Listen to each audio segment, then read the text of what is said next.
એકવાર એક યુવાન છોકરાએ સોક્રેટિસને પૂછ્યું કે સફળતાનું રહસ્ય શું છે. સોક્રેટિસે છોકરાને કહ્યું કે તું કાલે મને નદી કિનારે મળજે. તે મળ્યા પછી સોક્રેટિસે યુવાનને તેમની સાથે નદી તરફ જવા કહ્યું અને જ્યારે આગળ વધતા તેના ગળા સુધી પાણી આવી ગયું ત્યારે અચાનક સોક્રેટિસે છોકરાનું માથું પકડીને તેને પાણીમાં ડૂબાડી દીધો. છોકરાએ બહાર નીકળવા માટે સંઘર્ષ કર્યો, પરંતુ સોક્રેટિસ મજબૂત હતો અને જ્યાં સુધી તે વાદળી ન થઈ જાય ત્યાં સુધી તેને ડૂબી રાખ્યો. પછી સોક્રેટિસે તેનું માથું પાણીમાંથી બહાર કાઢ્યું અને બહાર આવતા જ છોકરાએ સૌથી પહેલું કામ ઊંડો શ્વાસ લેવાનું કર્યું.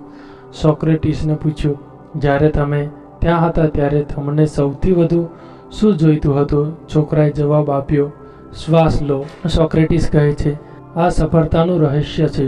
જ્યારે તમે સફળતા ઈચ્છો છો, જેટલી ખરાબ રીતે તમે શ્વાસ લેવા માંગતા હતા ત્યારે જ તમને તે મળશે. આ સિવાય બીજું કોઈ રહસ્ય નથી.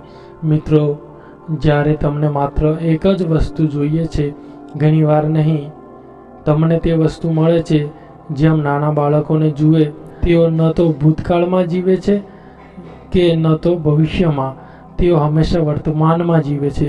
અને જ્યારે તેમને રમવા માટે રમકડાની કે ખાવા માટે ટોફીની જરૂર હોય છે ત્યારે તેમનું સંપૂર્ણ ધ્યાન તેમની તમામ શક્તિઓ જાય છે તે એક વસ્તુ મેળવવા માટે.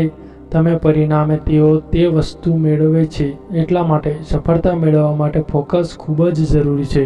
જે સફળતા મેળવવા માંગે છે તેમાં તીવ્રતા હોવી ખૂબ જ મહત્વપૂર્ણ છે. અને જ્યારે તમને તે ધ્યાન અને તે તીવ્રતા મળે છે ત્યારે તમને સફળતા મળે છે.